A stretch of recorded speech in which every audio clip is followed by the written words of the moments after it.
گزشتہ دنوں شموگا میں میلاد النبی صلی اللہ علیہ وسلم کے موقع پر یہاں کے لشکر محلہ میں مرحوم یاسین قریشی کے مداحوں نے آشا جیوتی بلڈ بینک کے تعاون سے بلڈ ڈونیشن کیمپ کا انعقاد کیا تھا۔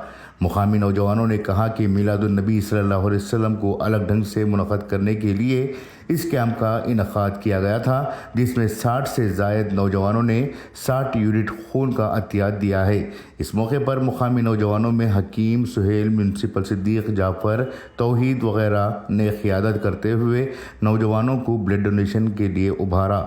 نوجوانوں نے بتایا کہ آنے والے دنوں میں مزید فلاحی کام انجام دیتے ہوئے سماج کو ایک اچھا پیغام دینے کی کوشش کی جائے گی۔ بیورو رپورٹ، انقلاب نیوز، شموگا۔